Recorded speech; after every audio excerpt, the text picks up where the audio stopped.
What's up, guys? Mitch with RespectMyRegion.com back with another episode of the North American Weed Tour podcast, episode 49. We're nearing 50. Today, I've got a special guest coming in from the East Coast. We got Scott Winters, Director of Business Development and Community Outreach at CNA Stores in Massachusetts. How are you doing today, Scott? Not bad. How are you? Man, I'm hanging in there. It's getting towards the end of the usual work day for me. I'm going to lock into the family grind for a minute and then get back to work this night. I know you're in the cresting on the evening over there, man. So, Mitch, I just did that. That's exactly what happened. So I stopped at 5 and then you called in at 7. And so I had that, that hour or two. I ended up still talking business though. So hey, you can't help it, man. You can't help it. So, we were talking a little bit off air, but I'd like to get a little bit of your personal history kind of around the plant and in cannabis. Well, so I guess I started as a kid. I didn't really know of its potential. I think my late 20s and early 30s, I started kind of understanding that this made the day better.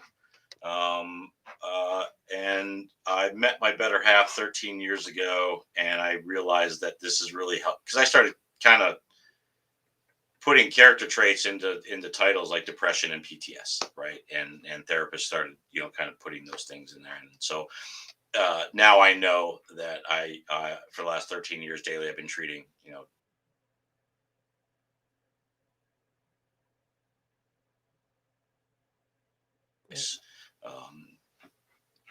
so. Yeah. So what time did you get started, or at what point in your journey did you get started with CNA Stores, and how did that origin for you start? Honestly, at the end and the beginning. So I started out, treating myself. I was working on being a visual designer. I did digital work. I can't draw or paint. But I can work the hell out of Photoshop or a video.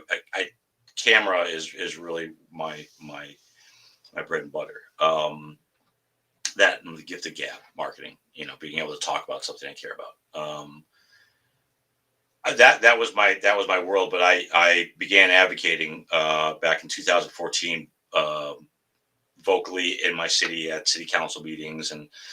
With the mayor and with members of the community in a formal setting, and enough to where the mayor of my city had the insight to put together at the time, this was 2017, the state's first separate committee just for the city of Amesbury, which is a small city of 17,000 here in Massachusetts. We just discussed cannabis. We didn't have to discuss school committee stuff or sidewalks or any other issues, right? We just talked about what are we going to do about this new law that we just brought. And then I also at the same time was running a campaign. I was the vice chair of the adult use cannabis committee for the city of Amesbury. The chair of my committee was also on the council and decided that we're going to put it on the ballot to ban it in our city. So we voted in favor of Prop 4 in 2016 at a rate of 57%. In my eyes, we have always been undoubtedly a cannabis community. We have generational folks here that are staples, that are cannabis folks. And so he decided to put it on the ballot to ban it. I ran the committee to defeat the ban, and we defeated it 2-1. So we solidified ourselves as a cannabis community. With all that being said, I made the paper a lot, and I wrote a Boston Globe article. I was quoted in a bunch of papers. I did some podcasts and some radio stuff, and my name got out there on my Google search results literally went to pot. And being a visual designer here in the Northeast, I don't know how it's the same most places. I think it's IT. So I ended up my career ended up advancing 26 layers into UI UX, which is predominantly software on this end of the country, on most ends of the country. And I worked for an educational place that it's a contract. It's so you do It's 6 months at a time. You might go away for a year, do another contract, and then they need you on another project. It's very transitional, and you're campaigning for a new role. My resume looks great for what I was doing, and my references. I have one reference that gave not one but two TEDx talks, and so this was within the educational community. I helped designed a nationwide reporting solution, kindergarten through 12, that is digital. So it would, I designed all the colors and schemes and how the graphs work and what people can see, where their eyes go to first, and the psychology behind color and graphic design, which I totally dig. To this day, still very visual. Corporate America didn't want anything to do with that. So it got to the point where that I'd get the phone calls from the recruiters, the headhunters, and they love the resume, and then they'd get the references, and they'd love the references, but a simple Google search with my city, and it was all over. I didn't hear anything back, and so that went on for 9 months, and I was driving Uber, and the wife of my CEO got in the back of my Uber and was like, "I know you, and my husband could use your help, and it looks like you could use his." And I met with him. I actually met him at when I was a government official. And Rob tells the story way better than I do, because he was on the receiving end. So I thought he was a corporate guy. I thought he was like big cannabis coming to town, which sucks, because here we are 3 years later, and I have to fight this stigma all the time, every day, right? Yeah. And it's got nothing to do. He's local, and he's the most genuine human being I've ever met in my life, and he's super kind, and he is just I am a better human being for knowing him. But the first day I met him, I'm in the front row, got this cultivator. Here's the chief of police from Rochester, New Hampshire, who's your head of security. I'm like, this is all the bad stuff. And he's like, and I didn't say that, but my question, because I'm a government official, I can't be that, I can't, I can be protective, but I can't, I gotta be real. Right. And so, he finally was like, "Dude, 3 of my kids have gone through Amesbury schools. I've been here like 13 years. Oh, I'm an ass." And I apologized, and I congratulated him, and I wished him luck. That was it. I'm a graphic designer. The cannabis industry's got nothing to offer me, right? What am I going to do? Be a bud tender or a trimmer? I didn't work 26 years to do that, right? There's nothing wrong with those things. I had worked really hard to be something else, and put my passion to work. So I had no intentions of being in this industry at all, and not until that fateful day, when Joy got in the back of my Uber, my 2010 Honda Civic, and I met with Rob on that Friday, and I'm really picky about who I will and won't work for, and I fell in love with the guy in 5 minutes. I questioned for my first 2 months working for CNA, is nobody's this cool. This is too good to be true, right? And if it is too good, right, all of the stories. 3 years later, he is just as magical as he was that first day. And I'm a better human being. Military vet, right? To serve is it's his heart. It's his core. It's who he is. And I get to run these things. So even if I doubted him, I'm director of business development. I have full control not full control, but I can nudge the iceberg, pretty hard. I don't have to. I do, but it's already moving that direction. So we did 460 community service hours in 2020. Wow. We started 2020 out with 5 of us. We didn't get to 25 of us till mid-year, when we started hiring people to run and build the stores. So we built 2 retail stores. When I say we built, if we didn't need a licensed contractor doing it, we did it. So the people that are standing behind the counters now, I built the counters. The stucco that's on the front of the building. In one of our, we have this beautiful old building in Haverhill. I have pictures of it from before 1870. Wow. It was the trolley maintenance system, or I'm sorry, maintenance shed for building for the city of Haverhill. So they had all these bay doors, and the trolley cars would come in on rails. The Merrimack's right behind us, so we could bring in parts off the Merrimack and work on them. But big ceilings and big walls and beautiful building. And so we tore it apart and restuccoed it and did I was so hoping that we could do that on air. And some crown molding. We really, the part of Haverhill that we're in is pretty, I don't want to say run down, but it definitely could use a few coats of paint, right? And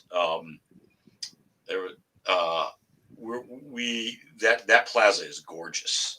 And we actually, the owner's daughter and her best friend since kindergarten built a pizza shop 2 doors down. Because when we moved into the plaza, we rented 2 spots so we could secure all the parking.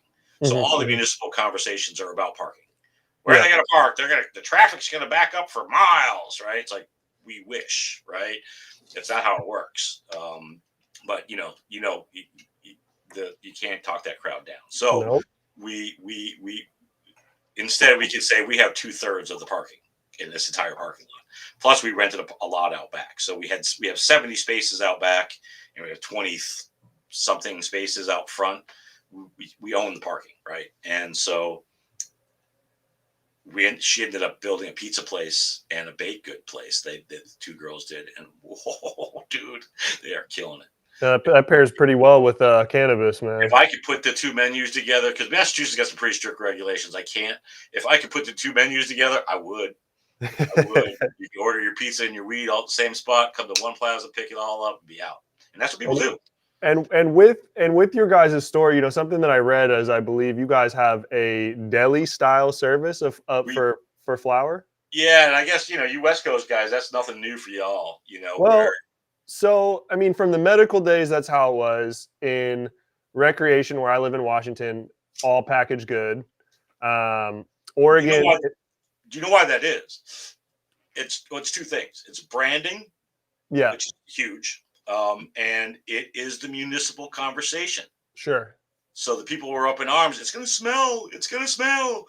No, it's all going to be prepackaged. Yeah, you can't open it, right? And so, Oregon still does the deli style, but they are moving into some stores, and some brands are moving to packaged goods because as we think of this as a CPG market, right? Like a jar. Consumer packaged goods. I mean, we think of like weed as a good. It's like having a branded jar with a color and a logo, right? Like it's important for the brand, right? It is, especially as more people come out into the market, and as things start to loosen up federally, it is going to be important. And I mean, we buy our bourbon, we buy all the good stuff that we like. Like I buy good Woodford, right? It's a Woodford brand, right? I like it. We carry about 50 some odd strains on hand currently in Haverhill in prepackaged, and we've got anywhere from 8 to 12 strains on hand depending on what we have in stock in the deli. So it is still predominantly prepackaged, but that's been a lot of that has to do with it's hard to get the manufacturers. We ask each one, hey, and so Mr. Graphic designer guy and guy that gets into the brain thing of it, of the visual design. We designed our packaging at the Canna Bar. Can you see that? Bring it over center west. Oh, there we go. Yep. So we designed our packaging on the side. So the base, what I call the base label, or what everybody calls the base label, that's our thing. Quality, integrity, and commitment. You can't see it, but so anyway, we branded the side, but that's how I get the flower inside, is I put their brand on top, and it's an inch by inch square. And it's not just them. I've got probably 8 to 10 different suppliers, from local folks to multi-state operators to that's just one that I had sitting here. I'm not advertising for anybody in specific. I'm just using that as an example that as soon as we start putting that branding, which was right from the beginning, on top, the quality of that product came up quite a bit. At first, they were just like, "Oh, we're gonna get," and we got some good relationships in this industry. People that we had good relationships with, we sent 6 pounds back right off the bat. We're like, "No, that's not what we mean," and we're not white labeling. It's not. This is your product. Right. Yeah, it's We're having your name on it. We're just selling it to the people the way they want to purchase it. Right? You can see the buds, you can smell the buds. For a while, we had one of our containers with coffee beans in it, and we poked a bunch of holes in the top so we could cleanse your palate in between. We found it unnecessary, and COVID kind of squashed a lot of that whole smell this thing. But it's back, and we have the containers that have the magnifying glass and the light. Okay. Yep. The Smokus Pocus things. Yep. That which works for viewing pretty well, actually.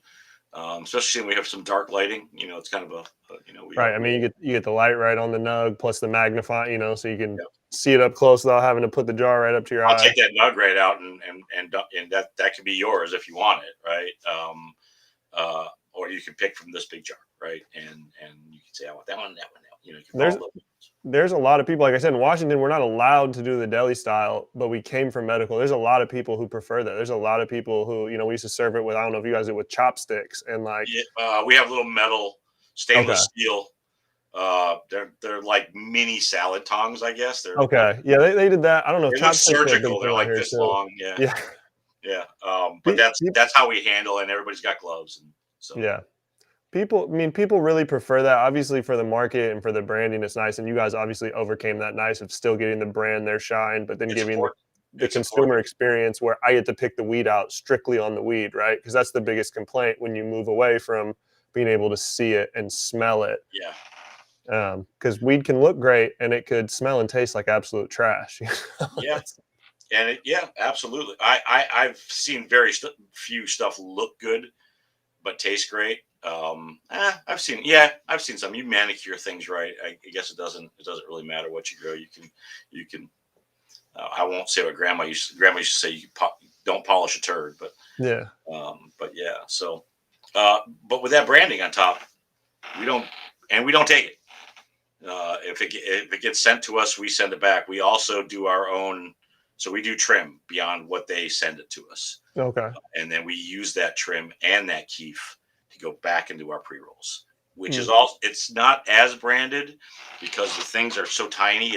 I can't put that logo on there as much, but it's still branded on the tag.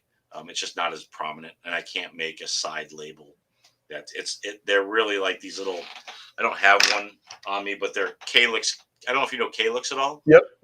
They're the small square ones, so they're just too thin, and the top has the information on how to open the top. So I can't. They don't even make a die line that I can put on the top if I wanted to. So. And I noticed your guys' stickers over there too, like the compliance stickers look a little bit bigger than what I'm used to out here. I don't know if that's all of Massachusetts or just some of the places I shop. No, that's all of Massachusetts. So that white part of our label, can't see it. I'm sorry, it's so bright. I didn't set this lighting as a photographer. I would have done much better, but this is just I can hook up my DSLR to the computer at some point, but I haven't done it yet. I don't do enough to do it. But yeah, it's that whole white space. It's all of that eats up when you have a small pre-roll tube that eats up the majority of your real estate right there. All the way around. And those we use longer ones for that, so it kind of spreads them out a little bit more. But it's still a huge monstrosity.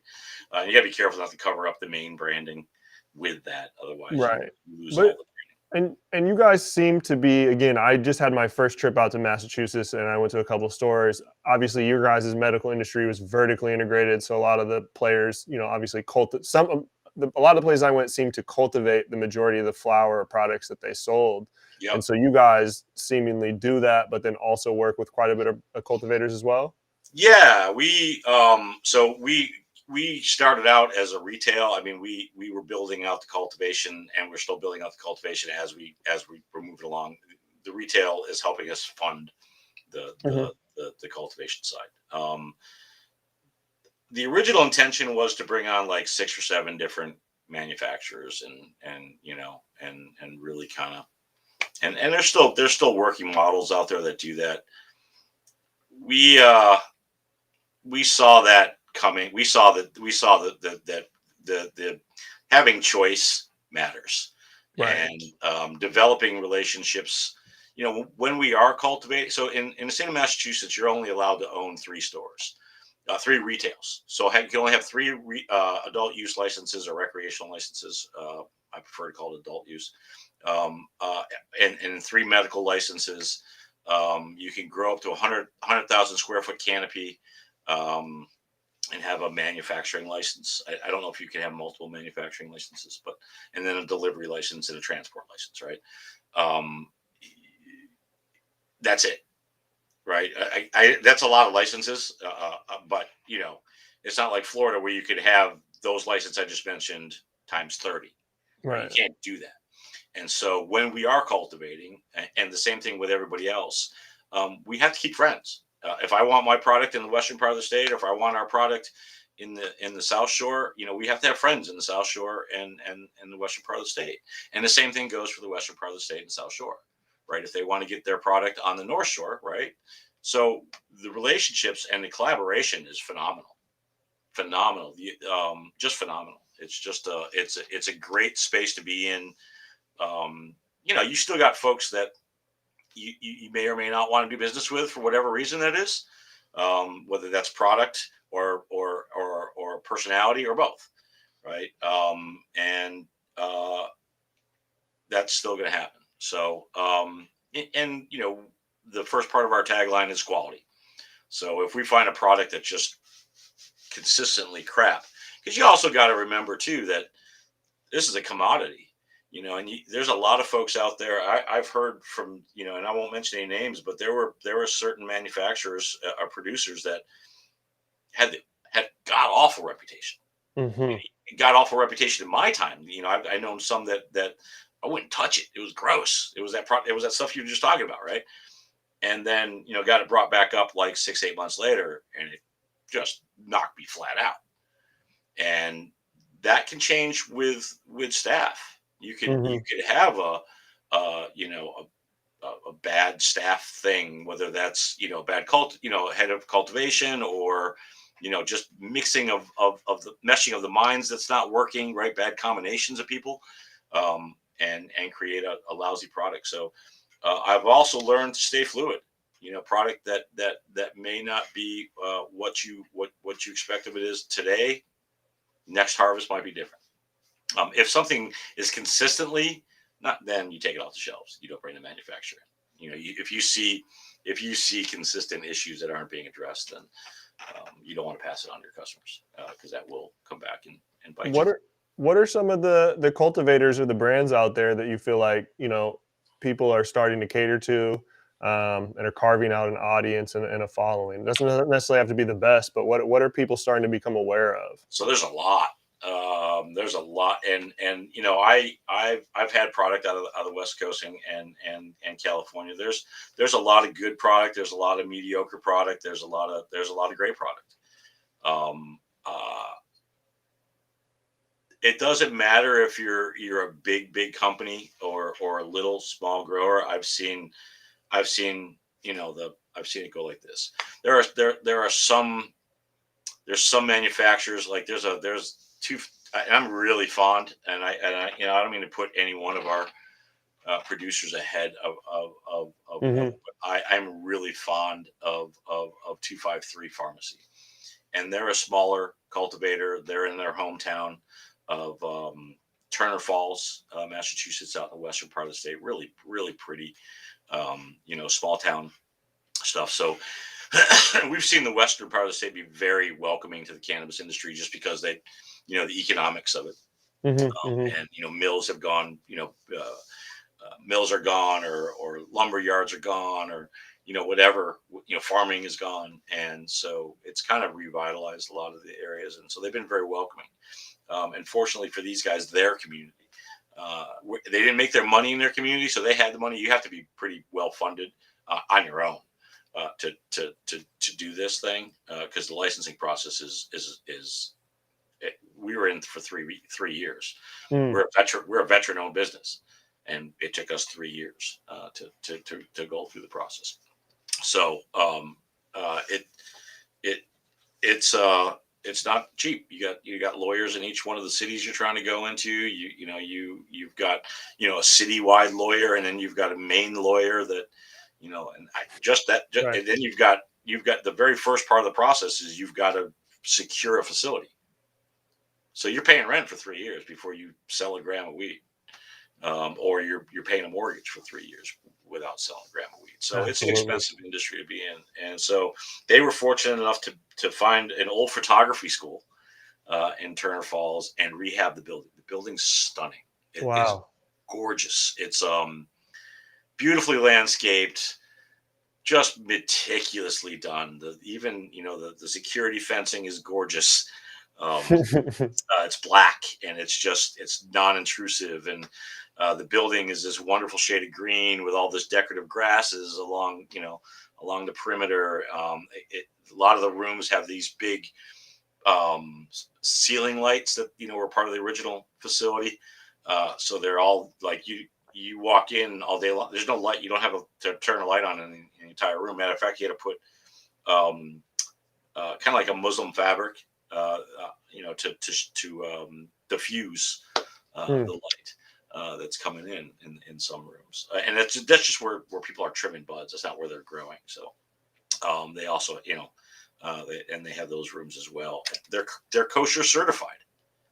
They're lit, like they have the kosher stamp certification. Yeah, dude. Didn't think I'd ever see that in the cannabis space, right? And it's there. And Seth and his team just they're consistently good people, and they just they really do they do a fine job, and I really enjoy their product. So I guess if I had to pick out one, and we have a local guy here, Matt Gallardi's third generation. There's stories of his grandfather making a killer hash. He was one of the people that I fought for when I was advocating here. I wanted him to be in business. I didn't know him prior. Matter of fact, I thought we didn't hit it off the very first time. He was kind of butting in on my pet project, and I guess I was kind of butting in on his. And we became fast friends. And so they're growing with a glass top, steel sided building here in town. So they do grow with the rays of the sun, and they're really good people. And they put out a really great product. We're proud to carry them. They don't have a packaging solution, so our deli style thing worked out pretty good to get their product to the masses without using. That's going to be a big proponent, I think, to work with those small craft growers, right? To eliminate that cost for them. Yeah. So that's there's two sides to that. Is that so not all craft growers, I think, are first of all, they're not all created equal. There's a lot of product that I've seen from bigger growers that the smaller craft grower, like the qualities, there's no difference in some cases, right? In some cases, people are going to stand out. They're just going to do it. There are going to be people that are going to have their nose to the grind. They're going to have their shit down, and the product's just going to be killing it across the board. And so, but I think we have to be careful of the blanket statements. Sure. About all the MSOs are bad and all the craft guys are good, and I'm just careful of that.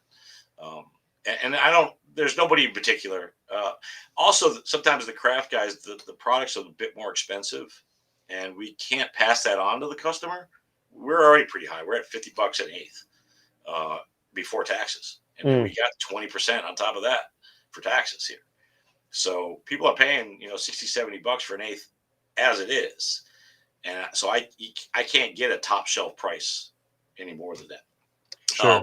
What'll happen what I see happening at some point is that product, the product that's worth $65 an eighth, starting before the 20%, in theory, it will take the $50 mark, and then the product that what I mean. It'll the whole thing will come down. It's not going up. Sure, and then you'll see tiers and layers. And at the retail side, there's a lot of we have all the staff, right? We have I shouldn't say all the staff. Cultivation's got a good amount of staff too, but there's a lot of cost at the retail side, and so if we don't make if we don't make a margin that's comfortable, we're giving the product away. Right. So we that only cuts into our margins, and so that means our staff's health insurance, our staff's financial stability. And so we've created a family unit, and so we have to look out for that. So we have to be really careful on how much we spend for a product.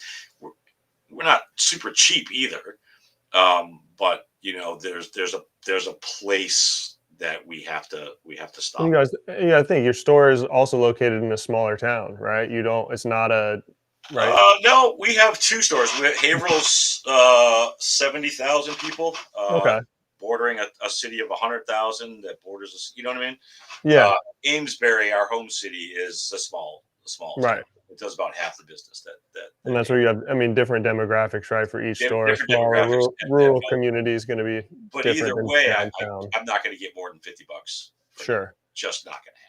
And if I try, I know what happens. It sits there. Same thing with more than $15 for a pre-roll, like 0.8 or a gram. Most of the pre-rolls are either smaller 0.5s or 0.8 pre-rolls. $15, is that. You try. We had a product that we were trying to get rid of for 18, and it didn't carry. And we ended up sitting on it for a while. And the problem on our end too is, we were purchasing from in a lot of most cases, they have a retail store, the producers, so we can't undercut them. We can't drop their product down below what they're selling it for. Otherwise they won't sell it to us. Right. And then we won't have it. So, there's a lot of variables in the cost factor, and so it becomes harder.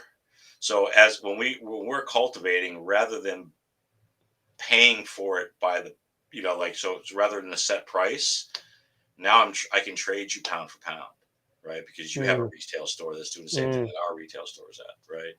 And so whether that's prepackaged or whether that's bulk, now I'm paying for your pound what it cost me to produce my pound, and so that's going to create another variable as well, and it already has created with a lot of the people that are already vertically integrated. When they trade amongst one another, it's a different ballgame. So. And supporting the craft guys, I feel is important. I just we have to support one another. It has to be a mutual thing for all of us. I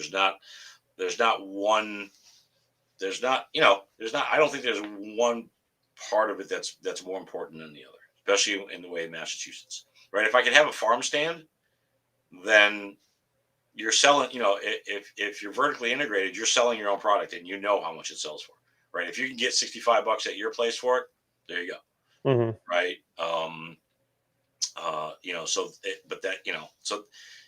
You have to have that type of mindset to work together. And it's a relationship. So, and we have the same problem with some of the big MSOs too. So I just don't like to broad brush. We have a tendency to do that, especially in the advocacy community. We have a tendency to be like, we label good and bad by, MSO or craft cultivator. And, and by definition, multi-state operator, right? There can be a craft brand that is in multiple states, that holds multiple licenses. And so You it and I can continue this conversation via our cell phone, go to our local liquor store, and both buy Woodford. Absolutely, absolutely, same time, and have a drink together, right? So right. I agree. I agree. And so, yeah, absolutely. And so, and that's an interesting thing about like what the marketplace looks over there, because you hear it in a lot of emerging markets, especially on the East Coast. The MSO versus the craft conversation is much louder. On the West Coast, it's like we don't want to let MSOs in. On the East Coast, it's like we've already let them in. It's a little bit different. Well, yeah. So the MSO, yeah.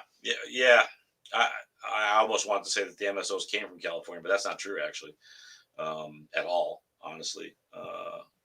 But yeah, it it's hard.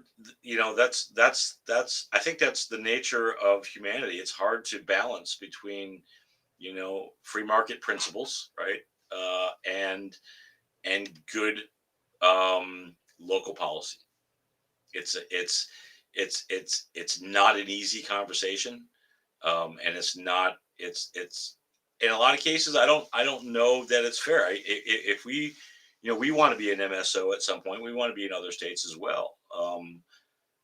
I don't think there's anything wrong with carrying our methodologies to other states. I just you know I I like the way we do business. I know the communities that we're in here like the way we do business, and if we were a nonprofit, I would want to take that methodology to every state in the country, and I would be looked at differently, right, for that than than what we're doing. So, but it's the same thing. I mean, like I said, we're built on serving, right? Whether that's serving you cannabis or serving the community its needs, whether that's we did 17,000 cases of food during the pandemic. We did 460 community service hours in 2020. 2020, we started with 5 of us, and then there was 25 of us by mid-year, and we Hmm. built 2 stores.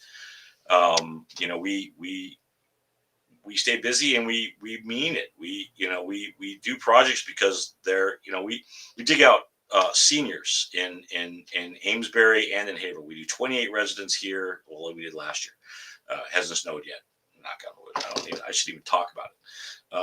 And then we do another 26 in Haverhill, between senior housing and veteran housing. So we're a big veteran supporter. We're a veteran-owned company. We 27% of us are veterans. I am not. Uh, we do a lot of work in that community, but it's not the only community we do work in. It is the majority of our work, but the seniors that we do here they're just seniors, and the same thing with Haverhill.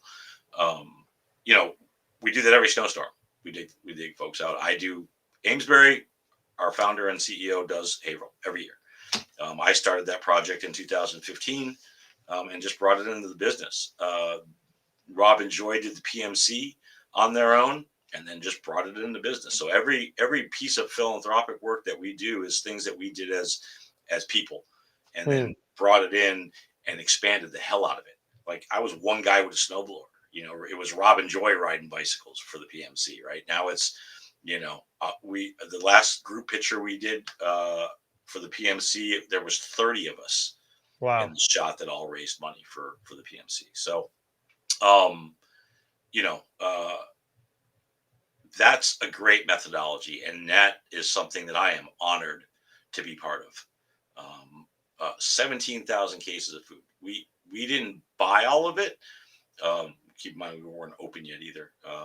We didn't open our first store till November 17th, and then half of us were knocked out with COVID.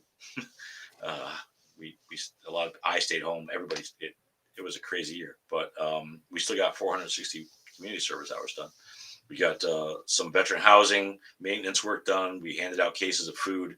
We bought a 28-foot box truck full of food at the beginning of the pandemic. We did school supplies for 250 kids down in Dorchester, which is an area that we're close to, because they needed it, right? Not because Yeah. it's on a community host agreement. I get that a lot too. You get I get city councilors that are like, oh, you have an obligation. It's like, yeah, we beat that by like, times 5 last year. Right. We're already times 3 this year, right? And So I also saw you guys are also working with Last Prisoner Project, correct? And we a few do. other. That was brought on by the staff, so that Okay. we allow so the stores pick their and sometimes as a group we because we can combine efforts. So right now we're doing a group called VNOC, which is one of our organizations that really need the help, especially after the pandemic. A lot of their funding dried up, so we have our jars. We have jars in the stores, so because you have the debit card transfer thing. When you're doing a debit card, it has to round up. It has to round up by 5. Just like if you were to do a debit transaction at your bank, you go to get money out of the machine, you got to round up to 20s. Where in our space, you have to round up to 5. So if you're at $73, $2, you get $2 in change back, right? And so a lot of times it just goes right in that jar. And so when we double that up, it's a meaningful donation after 30 days. Mm. But that's the staff that decided on that, and that's not what that's people that's our consumers, that's our customers putting that money in. And our staff, when we purchase, when I purchase at one of our stores, I put the money in too. But Sure. that's customer based, and that's fantastic.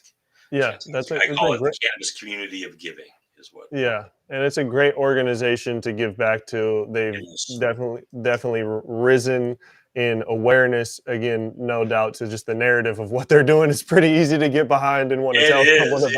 It about. is. It's I've been adamantly against the drug war for a very, very long time, and I appreciate what they're doing. Completely. There's absolute, a lot of. I absolute. mean, the VNOC group that we support, they do homeless vets.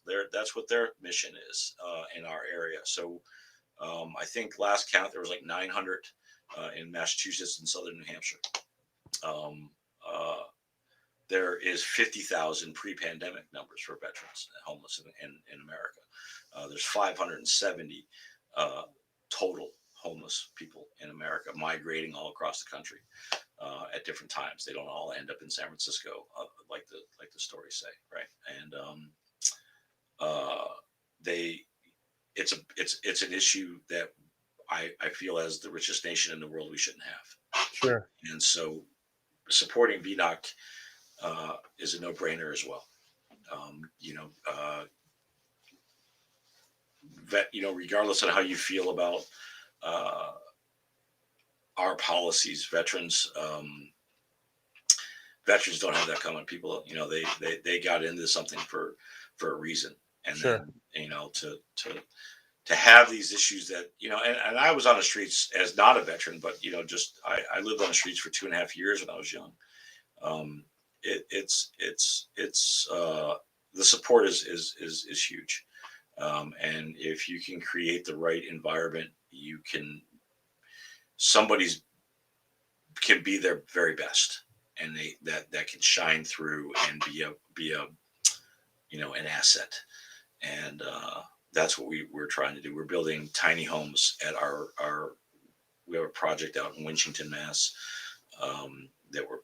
So we have a cultivation site here that we're building in Amesbury, and then we have another one out in the western part of the state that is much farther behind than the Amesbury facility, just because the building's not even built yet, right? So the one here, we're rehabbing a building into what we need, where the one out there, we're designing the building. We got to move it because there's conservation land, so we got to tilt the building a little differently, and all of those types of things have to go into it. And then getting power out to the site, it's 135 acres. But we're also we're putting tiny homes on that property for the VNOC thing. Our CEO just bought a property just across state line that does the same thing. It'll give veterans a place to live. The place out in the western part of the state will give them a place to live. There's a school down the road that's offering a cultivation thing. I don't know if it's a full degree. I need to I tell the story far too many times not to know this part, so I need to dive into this. It wasn't the original. It wasn't an original part of the mission, the school part. It just kind of popped up like, wow, this school's like not that far, and they're offering this course or degree. I can't remember. But the tiny homes will house homeless vets, no longer homeless. We'll give them a place to work, a place to go to school, and then we're partnering with a nationwide mortgage lender that can kind of oversee parts of it. So basically, we will charge rent on the tiny homes, but just enough to get that mortgage lender building their credit. Yeah, So I'd read a little bit about that, and that's a super interesting approach to not just help someone, but provide some education through that as well. absolutely give them something to be prideful in. Cannabis plant. I mean, I treat my PTS every single day, man, and it helps a lot. I am not anger management, all of the things that we as a society deal with. And veterans are definitely not a separate topic when it comes to this, right? And so learning to grow and have that kind of passion, and then and then still giving back, still doing the philanthropic approach, serving your communities, having all of that sense of pride. That's what somebody needs when they come off the streets, is all of that. And we're calling the program 0 to 60. So that's from homeless to home ownership in 60 months. 0 to 60 sounds cool. I still think we might eventually call it 0 to 70, but that's between me and my CEO. We always I'm like, man, it's a long road back. It's not easy. And if you're already suffering from PTS, it's tough. So it's tough just to seek the help, and as you're spending time, homeless, whether it's a tent in the woods or whatever, hopefully it's solitudinal. I was always I didn't like to, I never encamped with people, right? That's where things really compound.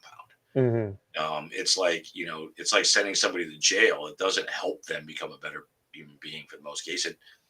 You're around a bunch of freaking criminals, so you're going to learn more criminal shit, right? So it's the same type of thing. If you're in one of those encampments, is that the problems of this group and the problems of this person and the problems of this person now are all part of your world, right? Where if you can get solitudinal and you can self-reflect a little bit, it's a little bit better for you, but the loneliness part of that kind of compounds on top of things as well.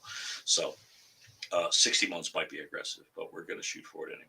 So that's awesome. That's the big thing about cannabis is, even the legacy market pre-adult use, it was very much rooted in community, and through what community took to get this thing legalized, it's still taking the community to break this stigma. And so it's dope to continually see this culture that's so rooted in community, and hear stories like this where companies and businesses and individuals like really seek to use the business to give back to the community in various ways. So big salute to you guys for that. Thank you.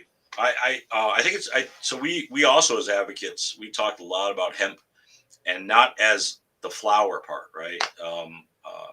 I mean, as the acres and acres and acres and acres of stuff you can mow down, once or twice a year, and get rid of some of the harmful practices that we put on our environment. I'm looking forward to that becoming a thing. I'm making my living from focusing on the flowers, so I can't talk too much, but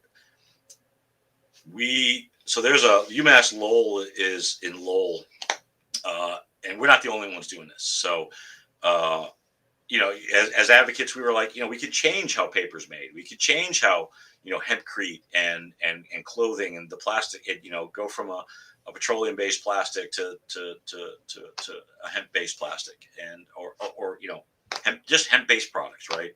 And help our environment. That was a part of our advocacy. We were talking about mental health. We were talking about personal liberty. We were talking about the criminal justice system that just doesn't work. And we talked about our environment. That was a part of it. And so we approached UMass Lowell. UMass Lowell has a plastics lab, as part of their campus, and we've actually ended up, I don't want to say partnering, but and I can't really say because we signed an NDA, and there's another company that was approaching UMass Lowell as well, and to basically when we're growing, we'll have a 100,000 square foot canopy. That's your cap here in Mass. That's 40,000 pounds of waste every year, and that waste is predominantly stems and sticks. Right. And if we could figure out a way to use those stems and sticks, whether that's a pellet for biofuels or a paper solution or a cardboard solution, hell, we could end our packaging issues, right? We could end all of the negative stigma around our single serving plastic stuff, right? And we have it. We have 40,000 pounds of it every year. So there's 3 cultivation sites in our small city of 17,000. You could drive around with a truck and just pick this stuff up and produce, you know what I mean? And create a secondary industry just from our waste. That's a great point. And so we're funding a half of we thought we were funding the whole thing, but UMass Lowell was like, listen, these guys approached us at the same time. Rather than a $25,000 study, how about we just do a $50,000 study and everybody gets all the results? Otherwise, we're going to have to give this group this results and this group this results. If you just sign an NDA or two, we'll do this together, and you both will get the data. So, and that's what it's about. It's not really about us making a separate business model. That's a cool thing too, but it's really about honoring what we talked about. And changing the world for the better place. That's a huge part of what we advocated for, and staying true to that is it's simple, it's easy, and it's sure as hell a lot of fun.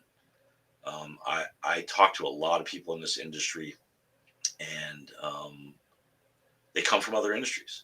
For the most part, it's not the traditional market that a lot. You talk to the software companies about POS systems. These are people that we as tech guys, we were hinting around about our cannabis use during installs, and now we're like openly discussing how to make hash for 30 minutes prior to actually talking business, and having a blast and having a good quality of life, and heart and soul. I still got that 2010 Honda Civic. That's what I drive every day. It's got less than 100,000 miles. I can't get rid of that damn thing. So the quality of life is really about how you live and how you hold your head up when you're in your town, or you're at home with your family. So we're having a lot of fun. We're doing a lot of the right things, I feel, and a lot of people feel the same. We're pretty respected with the Cannabis Control Commission as a company. We did a van, right? We have 2 stores. One vault's bigger than the other. We got tired of paying for people to move it back and forth, or asking our wholesale providers to do funky things for us. So we got a transport license and a van. And so the Cannabis Control Commission sent Fox 25, which is not known to be a pro-cannabis media outlet, and they were like 5 years after. It's like a special that they were running all week. 5 years after legalization, and how's it gone? And they interviewed us for our transport van. And being a veteran-owned company, and it was just a very positive thing, and it showed the cannabis community, the Cannabis Control Commission, the regulatory body, really holds us in high regards. We're also we're the first and only in the state to get robbed. So we were robbed at BB gun point. Nobody knew it was BB gun until after the fact, but wow, we weathered that storm pretty good. I'm a media guy, so I followed the forums till about 4 a.m, and for the most part, it was what a dumbass. That poor guy. That's a mental health thing. He's 50 years old, and he believed the prohibitionist that told him that we're an all cash business, and that's that's the rumor, and that rumor needs to be dispelled. It's never been an all cash business. I bought my first legal purchase in Colorado in 2014. I swiped my debit card. I had my picture taken. It was in the store, and I could upload to Facebook right from there. It was an Apple Store experience, Wow. and people need to realize that 70% of our sales are plastic. They're debit, they're not credit, but it's not cash. And I guess he didn't know that we meant veteran-owned cannabis business, and so our security cameras and our security protocols are pretty high and tight, and staff did as they were trained, and they were very smooth with the guy. The way we built the store was, by the time he was 6,000 square feet into a room with no windows and no idea what's behind him anymore, and in front of him, and then realizing that there's not a whole lot there for him. Right. Wow. As soon as he turned around, three of the silent alarm triggers were hit, and he barely made it out the door. Cops were there in 3.5 minutes. Wow. Haverhill PD did a bang up job, and they had him caught in an hour and 45. He stood under one of our 3-head cameras for 5 minutes, smoking a butt and talking on the phone with no mask on. So we could, they're pretty high def. We could zoom in on his tattoo. We zoomed in on the cigarette butt that he left. So we got everything. And then the neighbors had asked us to put cameras out back facing into the neighborhood because they had existing issues. And so we did. And so that's where he tried to make his escape and change his clothes. And then he ended up leaving his money behind, and he ended up having to come back for it. It was weird. And he was a neighbor. We're at 558 River Street in Haverhill, and he was at 215 River Street. Wow. So, but we handled it well. I'm proud of the team. I'm proud of the staff. I'm even fairly proud of the press. That story, it wasn't a big deal. It went up and it went down. I thought for sure, It was, yeah. You thought that they'd use that as a chance to kind of build the negative stigma around even cannabis. The prohibitionists were like freaking dumbass. You know what I mean? And so, yeah.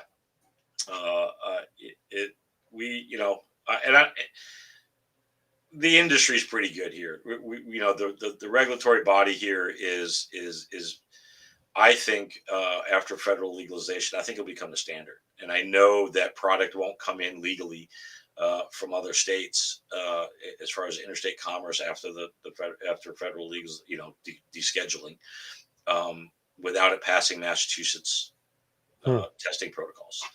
It's just not going to happen. And I agree that that's exactly how it should be. Just like California has its own emission standards, right? Car companies have to make cars to California standards. Right. Right. We'll be the same way when it comes to weed. And that's fluid too. Our regulatory, it's not written in stone where it's at. The whole industry is not written in stone. Right. We weren't allowed to make T-shirts and hoodies and hats in 2020, 2021. Now we can. So and you guys can actually sell them at the dispensary, like inside a dispensary. Whereas, like, again, Washington, you can do that in California and Oregon, but like Washington, you can't do that. So a dispensary usually has to have a glass shop next door that sells glass and branded merch. So and they got to stuff. separate the businesses entirely. Yeah, 2 business licenses. That's just weird. I don't think that that's nonsensical. And you can't. So, and you even can't, as a cannabis brand or dispensary, you can't have an e-commerce on your site where you sell merchandise. accessories or apparel as well. You have to have a whole separate I think license what, and I don't think website. that does what it's intended to do. I think that just makes the regulatory bodies look silly. I think Yeah, I yeah, think I think nitpicking these weird. I think that's bad UI, user interface and user experience. And I think people are smart enough to, if you've got the head shop right next to the weed shop, right? Yeah, It doesn't make sense. It's like only being able to sell pizza and not subs, right? right. It Um, just because same. I don't know where it is. You guys you can't sell water or chocolate, Hershey's or anything in a dispensary. So it's just like it doesn't in yeah, Washington. that's not a question I think we've ever asked ourselves, but yeah, so the CBD thing has been one of those conversations that have come up. We can't buy CBD, even though it's federally legal. I can't. If you're a CBD manufacturer and producer out in Oregon or Washington State, I can't put your stuff on my shelves Sure. unless the Massachusetts Department of Agriculture licenses you to do so Wow. Okay. or certifies you to do so. Yeah. Every state's got some things right, some things wrong, and some weird little. I think that's a right one. I think I That think one for sure. That one, yeah. I think yeah. I mean, we're not allowed to use pesticides. Yep. There's mold, heavy metals. There's some pretty strict testing, and I think Absolutely. if you come into our store for a consumable product, period, it should have that same regiment of regulatory policy ish, right? There is over regulating, and there's sensible regulations. I grew up and born and raised in Buffalo, New York, town of Tonawanda. My grandfather retired, and this company built my house. Is a company called Tonawanda Coke. They were a quarter mile in front of our house. No regulatory body control is what made that place the nation's largest Superfund site. Hmm. And that just gets bigger because it's just it. I mean, geographically, it gets bigger because it's soaked into the water, it's soaked into the soil, right? So if we don't have regulatory bodies, the free market really won't. I mean, It's ruthless. It's I don't ruthless. want to get political, but Right. you, you gotta, because corporations aren't really principled things, right? And not historically anyway, right? Some of the better ones are the ones that Sure. we hold in high regard. Those are what we model ourselves. There's and even there's companies out there that we hold in high regard, right? Because they just Subaru, right? They do things right. They treat people right. They build a great product. They stand behind their product. Volvo, we can go on and on, right? But for the most part, I think people have to have some sort of safeguards. And I think when it comes to a consumable, I think it's a good idea. Hmm. There's a lot of vape guys out there right now that are hating me for saying it, but I think again, if it's your body, it's your choice. So, but if you're, I think if you're at least if you're coming into ours, I like the fact You that that I'm buying product that I don't have to, so I don't have to go to one of my manufacturers with a test kit, sure. and make sure because they have to go through that process. So I can create my customer base with a sense of trust because of that regulatory body. I don't have to do that because somebody else has already put that in Right. place and it And has to go through that and process. that's ultimately the consumer will and should have their choice to do whatever the hell they want. But you should also operate within the ethical standards. If they're going to take something home, combust it, and inhale it, that there should be some form of consumer protection or Yeah, I agree. ethical practice. There needs to be boundaries to stay within that lane, I right? agree. I agree. I think we had the country's only vape ban for a while. So the vape cartridges in our legal industry were shut down in Wow. 2020 completely. So Governor Baker was like, because people were, the whole, and I follow a botanist, Emma Chasen. I don't know if you follow her. Mm-mm. Oh man, do yourself a favor. Look Emma Chasen up. EMMACHASEN. She runs a consulting company, but she does a lot of free podcasts that she's just talking, rambling for a couple of, not rambling. I ramble. She's a botanist. She's a scientist. I find myself having to continuously rewind what she's saying just because she's got some depth, man. And it's all cannabis related, but she's fantastic. But she talks about fats and sugar, in a vaping product. And if you've ever made a hot drink using a butter, like if you've infused a coconut oil and you put that coconut oil in your coffee, let that coffee go cold, pour the coffee out, and look at the ring. Right? That's what could happen with fats and sugars. That stuff vaporizes and then cools in your lungs and turns to that. That's a problem, right? That's just botany. And so, and I'm a dabber, right? I'm a dabber. I'm not a cartridge guy, but I think that there's a regulatory common sense thing is that you have to be careful of what your fillers are. And so we banned it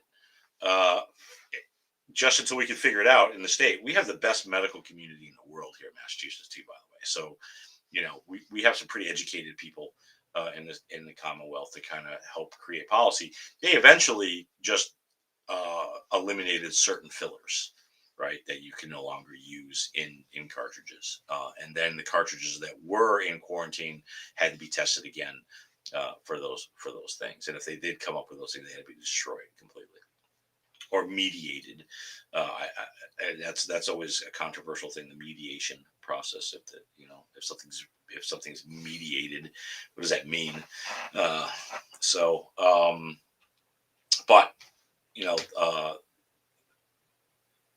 that's where regulatory bodies kind of, I think, when it comes to consumer, we could put a hold on something, and then we could learn something more about it, right? And before, when we were a bunch of cavemen, it was okay to have 4 or 5 people just doing some things. But now we got the internet, right? So I could start something, and by the end of the week, 100,000 people could be doing it, right? Right. And I think with that type of society in mind, I think we just need to be really careful on what we give people as a trusted consumable product, something you're putting in your body. Just because I said we should be allowed to shave the fiberglass off a 1973 Corvette and put it up our nose doesn't mean you should. So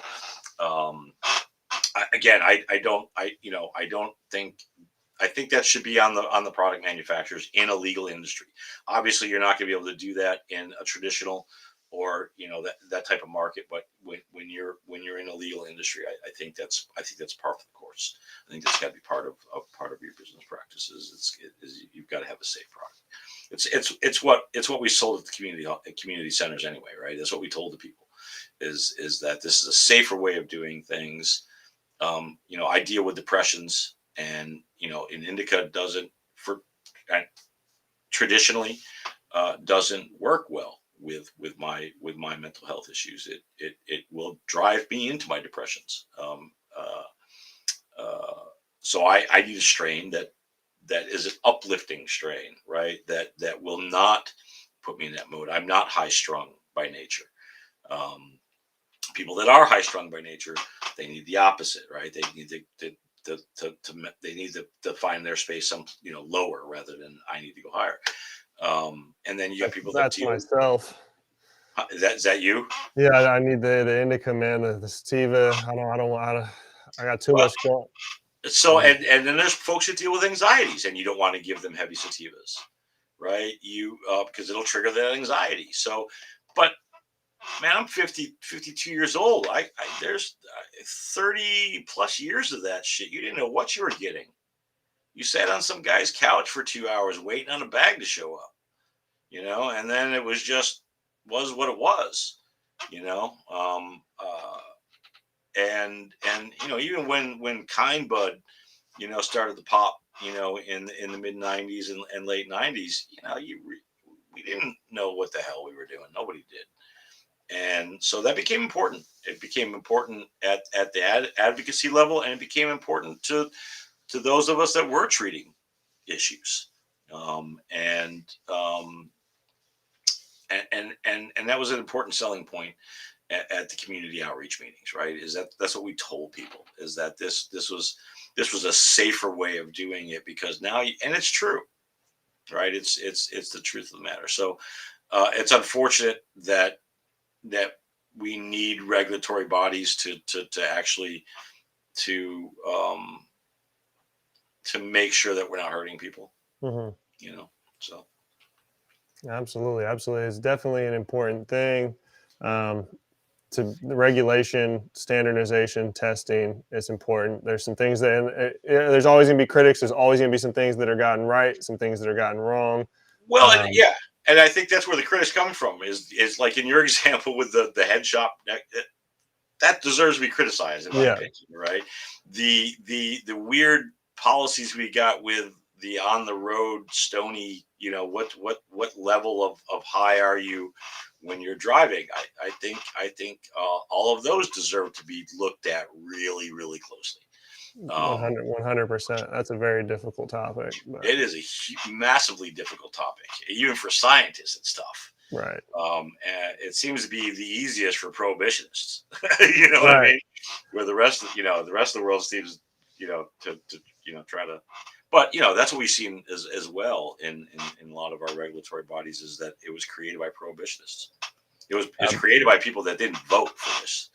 It was absolutely, that didn't want it, and they were just like, okay, well, fine, you're not gonna make it with fancy colors, or whatever, yeah, right? And then there's some studies behind and that stuff. I don't mean that I shouldn't have used the fancy color thing, because there are studies around bright colors. yeah. But There's, kids aren't the only ones that like bright colors. I'm 52. Bright hey, colors are cool, man. you know. yeah, So, it's a tough balance. And again, it's putting the hats on, right? If you've ever volunteered your services to municipal governments, you realize that it's a you. First of all, I don't know it all, right? There's gonna be somebody at the other end of the table that's gonna be like, no, that's dumb. I don't know what the hell that's not even real, and kind of school you on things, and so I think that's part of it, is just listening to one another. absolutely, absolutely. Yeah, there's always consistently improving. Um, And so, yeah, I mean, I think that's about gonna wrap it up today. I like to keep these around an hour, hour 10, and we're a little bit over, but it's all good because we can talk about cannabis. All It's a, all it's a, all night, bro. it's a Yeah, topic we can continue to talk about. But I really appreciate you jumping on late in the evening from the I East Coast. appreciate I appreciate the conversation. It's nice to touch base with the other coast, Yeah, um, and especially with a pleasant conversation. We get a lot of folks that approach us from California that have something going on up here. I don't know what that is, but yeah, it gets kind of annoying, because you know we're about 350 years old on this end of the country. I don't know what you guys are talking about sometimes. Hey, I mean, when it comes to cannabis flower as a consumer, I will admit I am a snob at this point in my life, and I I, might come listen, across that way, but I uh, no listen. I grew up in I grew up out west. I went to California when you know Santa Cruz Mountains, Humboldt County. They've got reputations for a reason. sure, But so does Afghanistan, and so does Hawaii, and so does Jamaica. Right there's land strains from the entire world. So sure, the culture really got nurtured in California and the West hmm, Coast. The culture absolutely, really, really did. So I think the West Coast deserves a lot of credit for being as bold. I mean, what California legalized in '97? yeah, and what's even crazier is like for the West Coast, they're severely new to adult use, yet the accessibility and just the stigma was so much different there for so long than Oh it yeah, is. it was minimal, and I think the only reason why, and you said it best. I think it's been the community. It's been It's been, we've had to put it on the ballot. Right. Counselors didn't put it on the ballot for us. Our representatives weren't like, this is a great idea and we should do it. No, we had to go get 25,000 signatures and force them to put it on the ballot. And then they got to make the rules after we passed it. Right. Then, in our case, our ballot question actually had the taxes listed. Right. It actually had numbers. Mm-hmm. And so that's what we voted for. And then it went to the legislature and they were like, no. And they added all these different numbers. So, you're right. It's always about the grassroots, and it's always the work's on us. We see that in voting. If people don't show up for whatever the issue is, that's why we are where we are, is because people don't show up. Yep. And they don't put their name. Yeah. And it takes people showing up, man, and that seems to be what yourself and the group down there at CNA is doing, man. And that was wonderful. Thank you. I'm a tie it in, man. That's what we do. Yeah, man, that was good. That was nice. So no, it definitely seems to be what you guys are doing, man. And again, I want to thank you for hopping on here. Episode 49. We're about to hit episode 50 tomorrow. Joining us from Massachusetts, man, Scott Winters from CNA Stores, CNAstores.com. Check them out, man. Appreciate you hanging out this evening. Thank you, Mitch. I appreciate it.